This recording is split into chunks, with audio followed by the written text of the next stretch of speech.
Olá, gente. Continuando a nossa aula, vamos falar da regulação da contração pelos íons de cálcio. Os íons de cálcio, eles são importantíssimos para a contração muscular.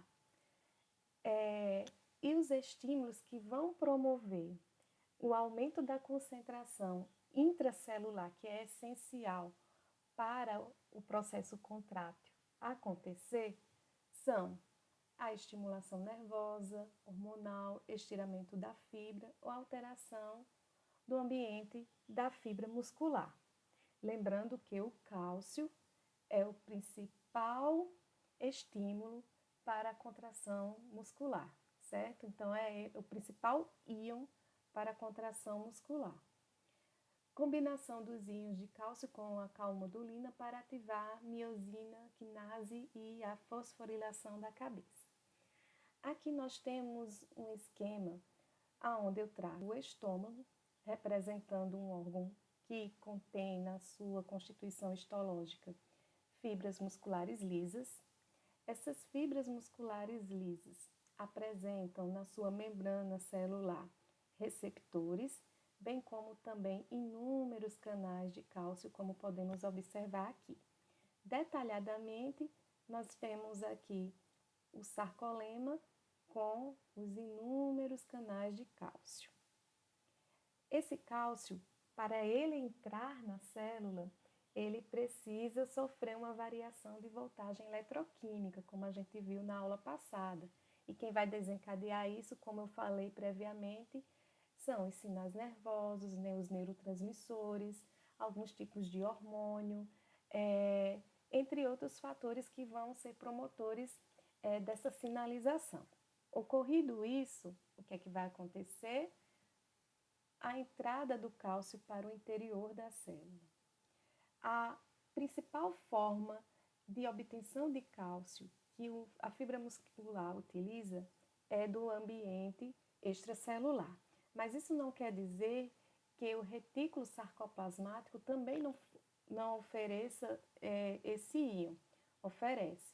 No entanto, a sua concentração ela é mais baixa. E quando eu comparo com o sarcoplasma da fibra muscular esquelética, aí sim é que a gente percebe o quanto esse retículo presente na fibra muscular lisa contém uma concentração bem baixa de cálcio. Então, são essas as formas de obtenção de cálcio, através do líquido extracelular e através do retículo sarcoplasmático, sendo o principal fornecedor de íons cálcio o líquido extracelular. Pois bem, adentrou na célula, o cálcio vai se ligar a essa proteína aí, a calmodulina. E da ligação do cálcio com a calmodulina vai formar o complexo cálcio-calmodulina. Esse complexo ele é importante porque ele vai permitir a ocorrência de ligação de filamentos de miosina com a actina. Esse filamento de miosina vai se ligar com a actina graças ao quê? Graças à ativação da miosina quinase e fosforilação da cadeia reguladora. Então, só vai acontecer a contração se ocorrer a formação desse complexo, porque esse complexo faz com que ocorra essa ativação da miosina quinase e fosforilação da cadeia reguladora. Sem esse complexo, não ocorre essa ativação e, consequentemente, não tem como o filamento de miosina se ligar ao filamento de actina. Para ocorrer contração, eu preciso ativar esse sistema mediante a formação desse complexo. Ocorreu isso, filamentos de actina, filamentos de miosina são ativados e aí ocorre uma força de atração, fazendo com que esses filamentos de actina sejam deslizados sobre o filamento de miosina. E aí nós temos o processo contrátil acontecendo, né? No caso aí já aconteceu. Na figura 7, contração do músculo liso. Aqui são os eventos, a sequência coerente de como esses eventos acontecem, né? Como a figura já foi bem explicativa sobre esse evento, aqui é só para reforçar. Então, as concentrações de cálcio intracelular aumentam quando o cálcio entra na célula e quando é liberado a partir do retículo sarcoplasmático. O cálcio se liga à calmodulina, o cálcio calmodulina ativa a sinase de cadeia leve da miosina, que é a miosina quinase, uma forma mais abreviada para essa proteína. E aí, ocorrendo a ativação dessa quinase, essa quinase ela vai fosforilar as cadeias leves da cabeça da miosina e aumenta a atividade da ATPase da miosina. Em seguida, como podemos observar, as pontes cruzadas ativas de miosina deslizam ao longo da actina, gerando a tensão muscular, ou seja, a contração muscular. Fontes de íon cálcio que provocam a contração. Então, como já foi falado, né, o líquido extracelular, ele vai ser responsável por esse fornecimento de cálcio. A concentração de cálcio é superior a 10 elevado a menos 3 molar.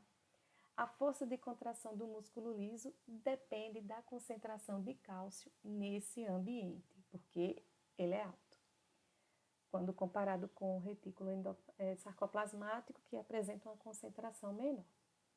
Então, o outro ambiente que vai fornecer cálcio, o retículo sarcoplasmático, concentração 10 menos 7 molar. As calvéolas se aglomeram na superfície desses túbulos e libera cálcio quando um potencial de ação é transmitido para dentro dessas estruturas.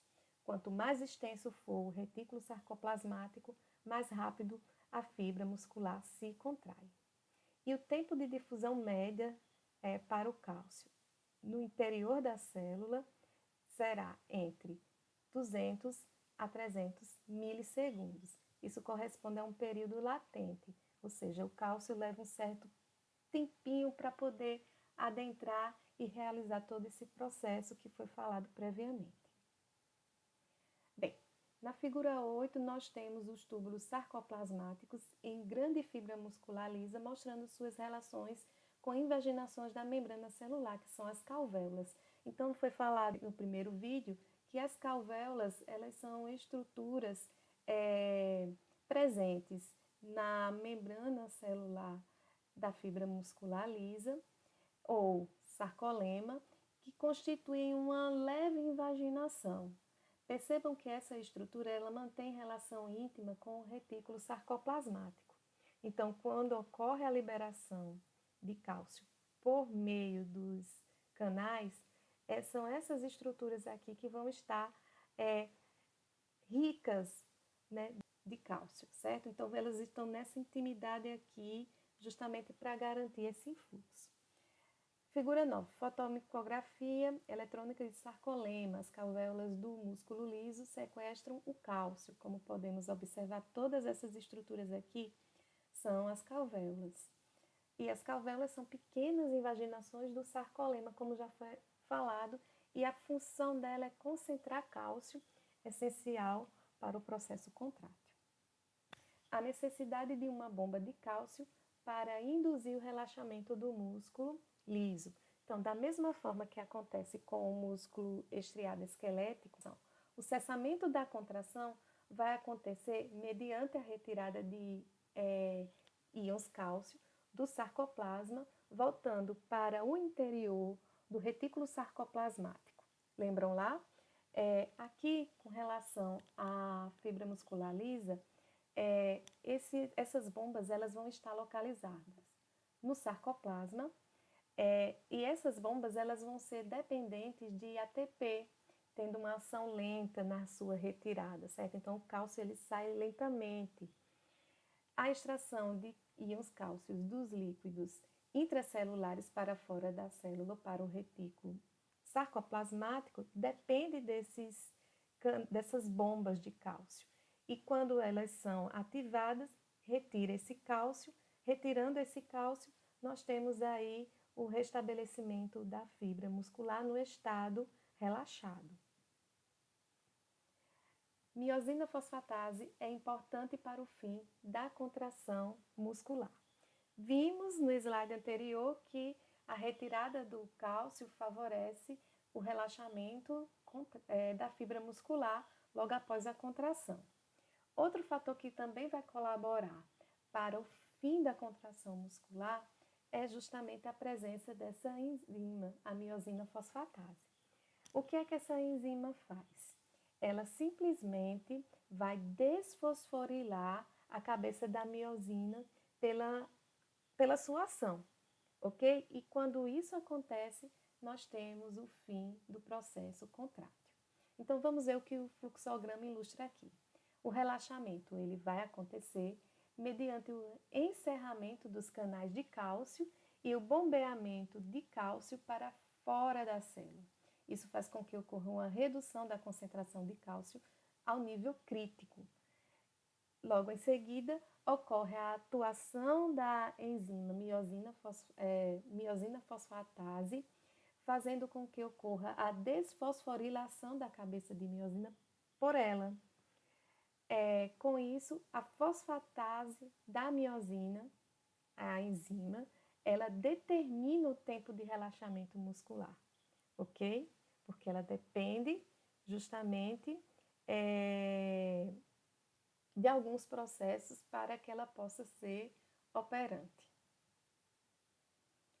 A figura 10, relaxamento do músculo liso. Então, aqui é o processo, né, que permite o músculo sair da condição contrátil e entrar numa nova condição, que é a condição relaxada de sua fibra. Então, o cálcio livre no citosol diminui quando o cálcio é bombeado para fora da célula ou de volta para o retículo sarcoplasmático. Então, percebam aqui a presença das bombas que são dependentes de ATPs, ou seja, para que isso aconteça, tem gasto energético. O cálcio se desliga da calmodulina, a fosfatase da miosina retira o fosfato da miosina, diminuindo a atividade da ATPase da miosina. Menos ATPase na miosina resulta na diminuição da tensão muscular, consequentemente, relaxamento muscular. Mecanismo para a regulação do fenômeno em trava. A definição é tensão mantida ou travada pela força estática de contração resultante do número de cabeças de miosina ligadas ao filamento de actina. A importância permite a manutenção a longo prazo do tônus em órgãos com músculo liso sem grande dispêndio de energia.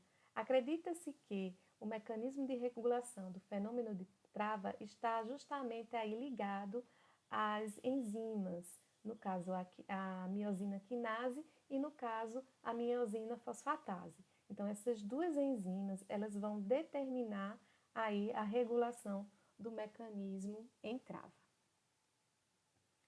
Mecanismo.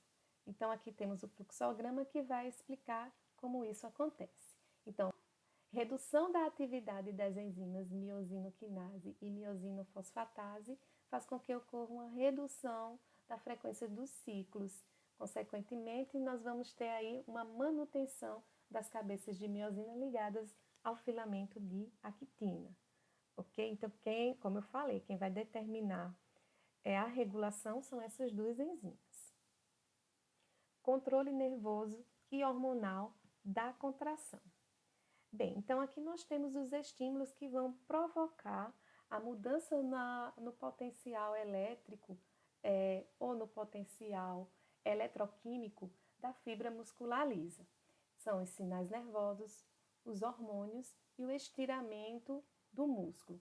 Então, esses são os estímulos promotores aí para a mudança na voltagem eletroquímica da fibra muscular lisa.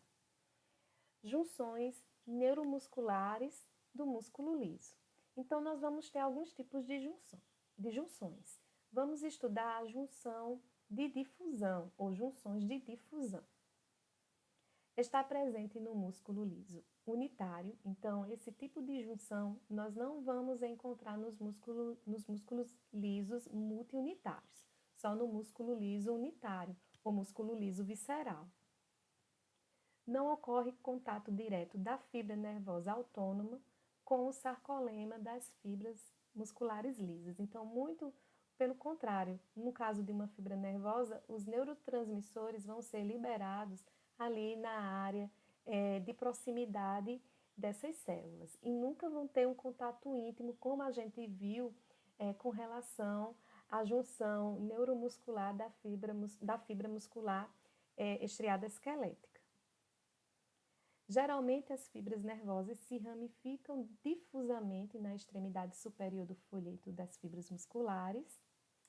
Então, não como a gente viu logo na nossa primeira aula, quando foi mostrado os tipos de músculo liso. Então, vocês lembram lá aquela figura que aborda justamente o conjunto de fibras musculares sendo inervado por uma fibra nervosa?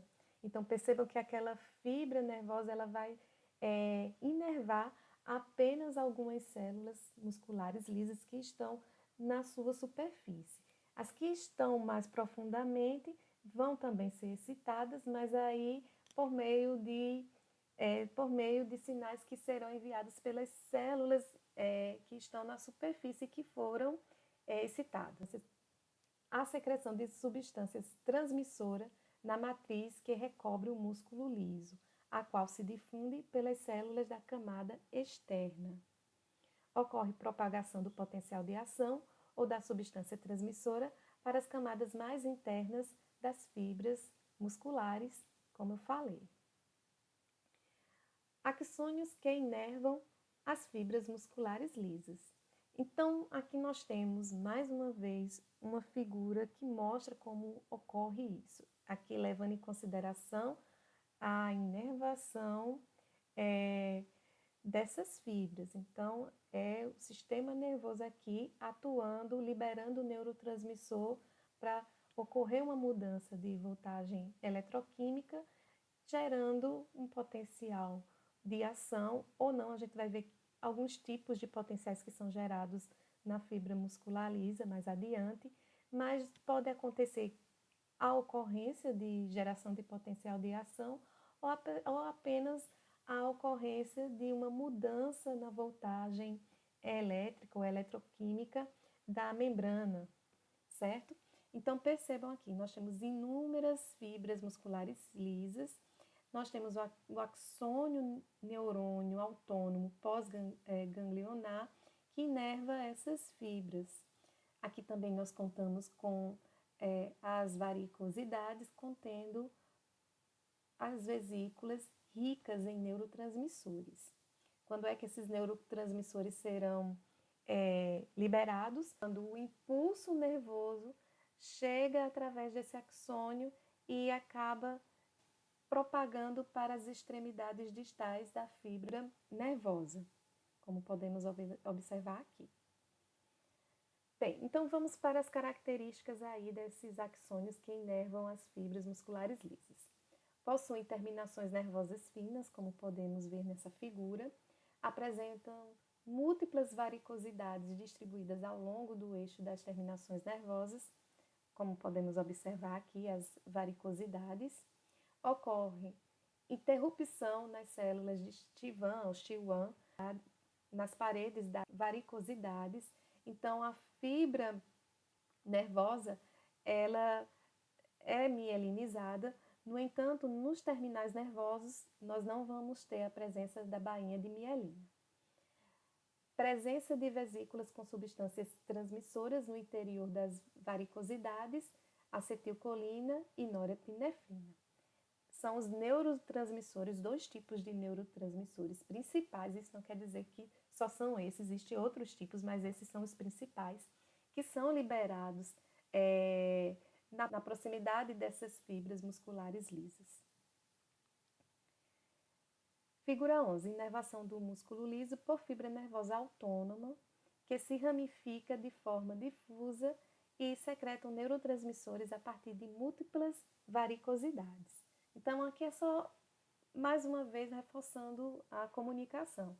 A fibra nervosa, aqui no caso é um terminal nervoso, contendo as varicosidades, que contém as vesículas, mitocôndrias.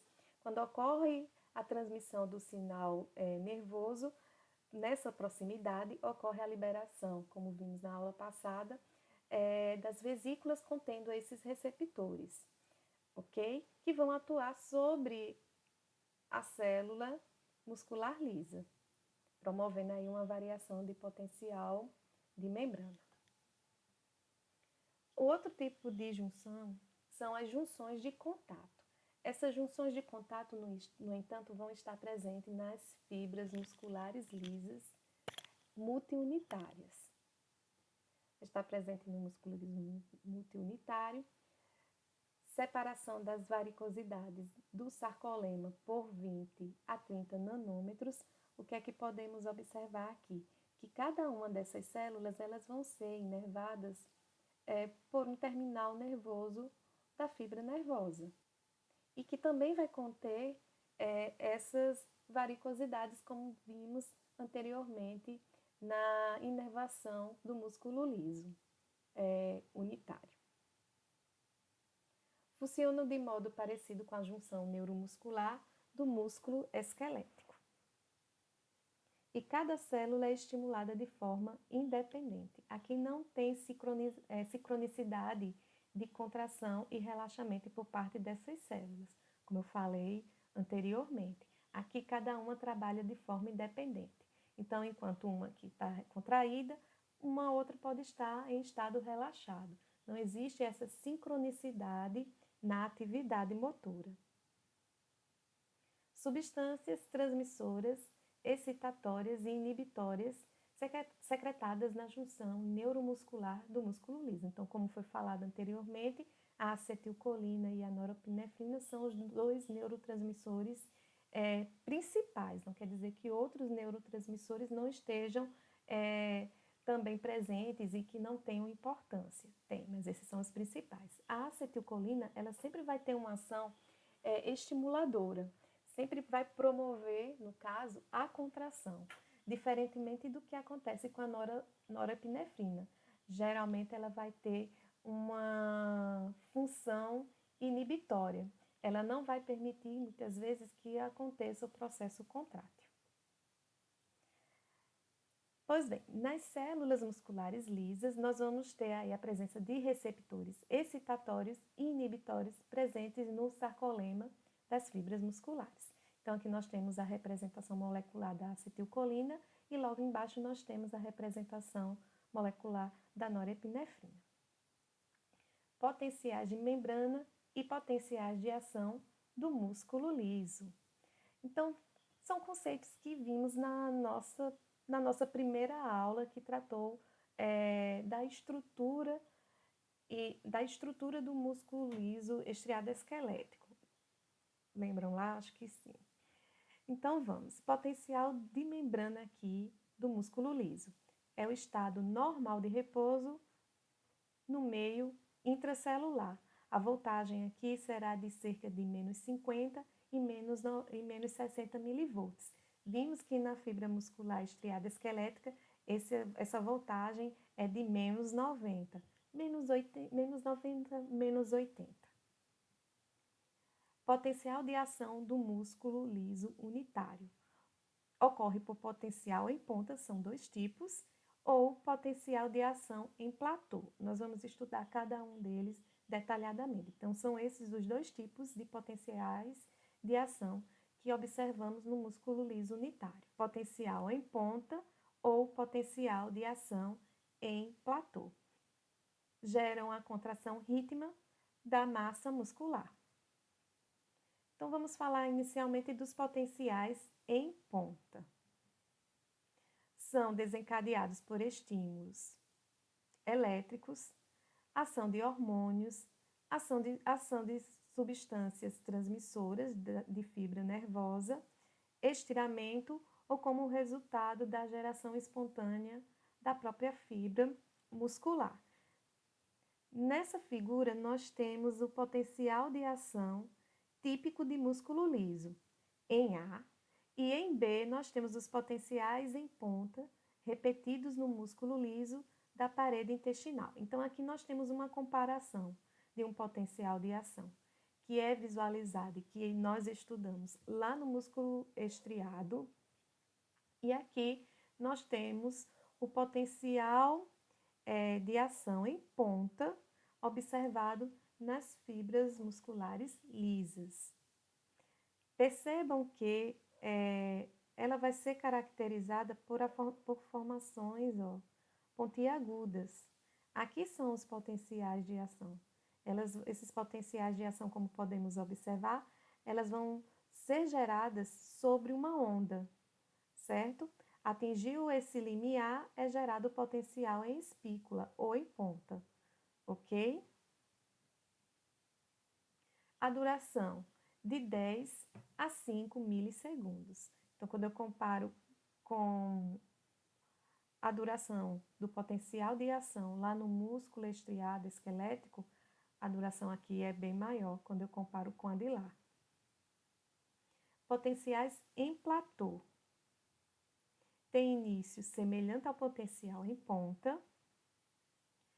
A repolarização da fibra muscular é retardada por várias centenas até 1 milissegundo, que equivale a 1 segundo.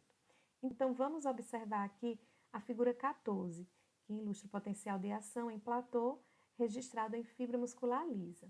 Observem que menos 50 equivale ao potencial de repouso da membrana. Quando ocorre o estímulo, vai ocorrer o quê? A despolarização, que caracteriza o processo contrátil. É aqui que acontece a contração. Logo em seguida, nós temos o processo contrário, que é a repolarização. E a repolarização garante o retorno, como vimos, da condição anterior da fibra muscular. Ou seja, a tendência é que, com a despolarização, a célula ela volte a ter aquele valor do potencial de repouso, que é menos 50. Sendo que aqui no potencial de ação em platô, a despolarização ela vai ocorrer de forma muito lenta. E isso acaba colaborando com a manutenção da contração. Então, nesse tipo de contração, a fibra muscular ela permanece por um tempo considerável ainda no estado contrátil. Está associada a uma contração prolongada. Os canais de cálcio e a geração do potencial de ação no músculo liso. Então, como falamos anteriormente, distribuídas por toda a membrana plasmática ou celular ou sarcolema estão os canais de cálcio. Esses canais de cálcio são constituídos por proteínas transmembranas, como podemos observar aqui. E, como bem sabemos, mantém essa comunicação entre o meio extracelular e o meio intracelular da fibra muscular lisa. Assim, essa estrutura aqui observada, ela é denominada de canais de cálcio controlados por voltagem eletroquímica. Então, para que o cálcio adentre a célula, é necessária a geração aqui de uma voltagem eletroquímica. Sem essa mudança na voltagem eletroquímica, o cálcio não muda. Tem que sair daquela condição, daquela voltagem de menos 50 milivolts para que o cálcio possa entrar, certo? Se abrem lentamente, mas permanecem abertos por mais tempo. Isso quando eu comparo com os canais de cálcio do músculo estriado esquelético. O cálcio é o principal responsável pelo potencial de ação, age diretamente sobre o mecanismo contrátil do músculo liso para promover a contração, como foi já falado. Os potenciais de onda lenta do músculo liso unitário pode levar à geração espontânea de potenciais de ação. Então, para que surjam os potenciais de ação, tem que ocorrer uma variação da voltagem eletroquímica da membrana da célula muscular lisa. Sem essa variação no potencial da membrana, não vai ocorrer, não vai surgir esses potenciais de ação. As fibras musculares lisas, elas são autoexcitáveis, ou seja, elas geram potenciais de ação sem estímulo extrínseco. O ritmo de onda lenta básico do potencial de membrana está associado frequentemente à geração dos potenciais de ação. E a onda lenta não é potencial de ação. Ela não causa contração muscular e são chamadas de ondas marca-passo. Então, vamos estudar direitinho aqui esse gráfico. Então, perceba que a geração de ondas lentas são essas ondas aqui.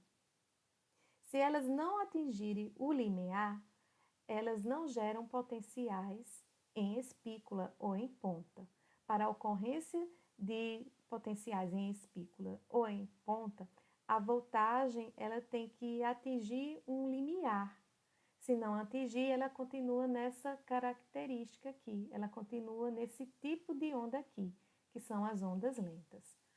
A voltagem elétrica atingiu o limiar de excitabilidade da fibra muscular, ocorre a formação dos potenciais de ação, que são conhecidos como potenciais em espícula ou em ponta.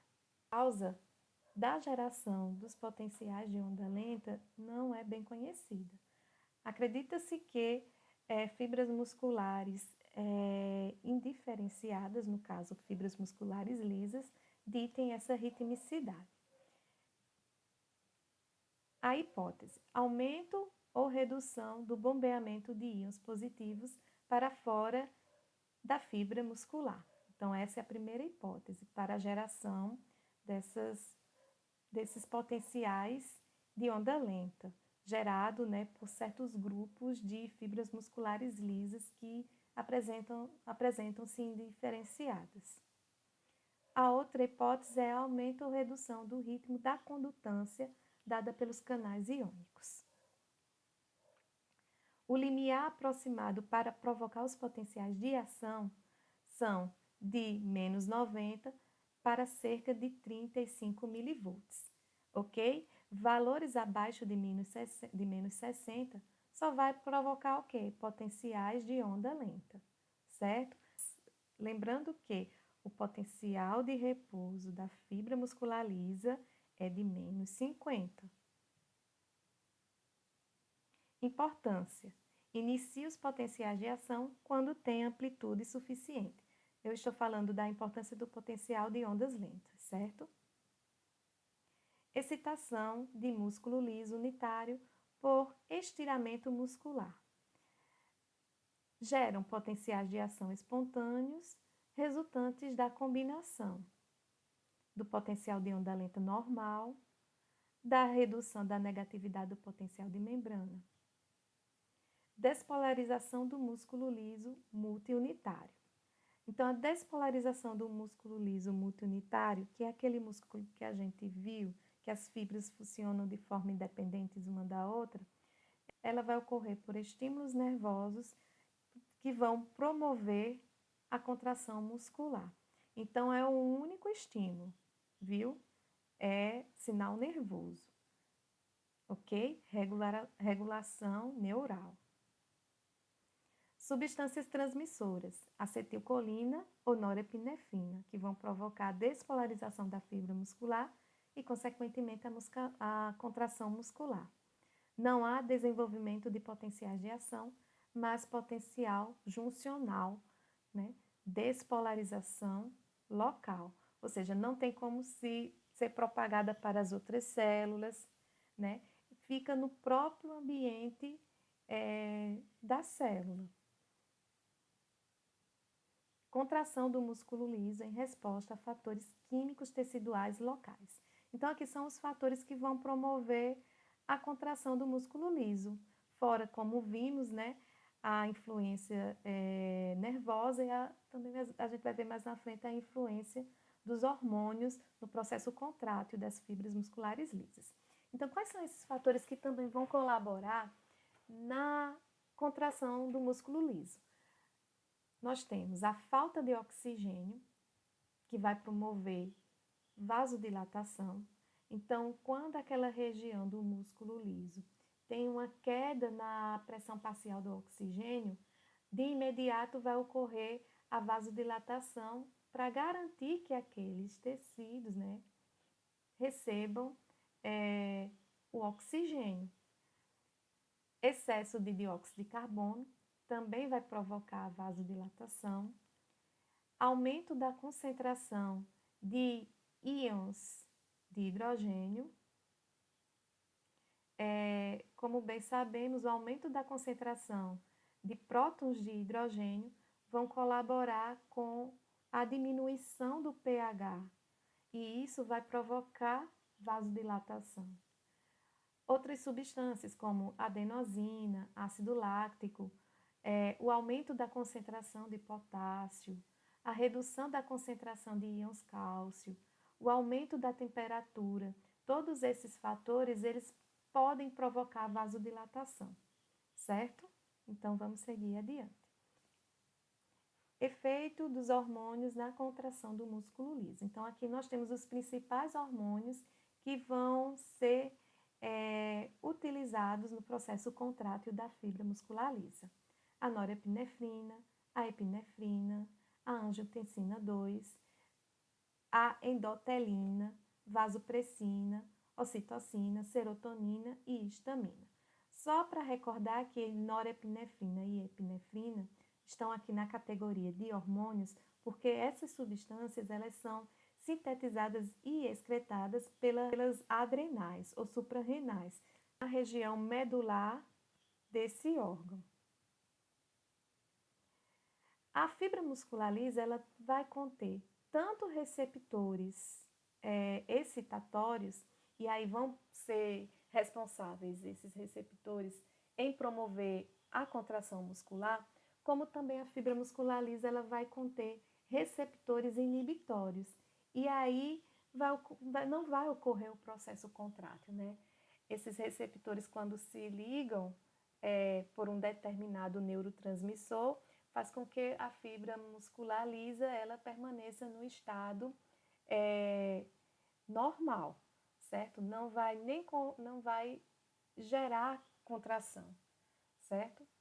Então, esses receptores inibitórios, eles não vão promover o processo contrátil.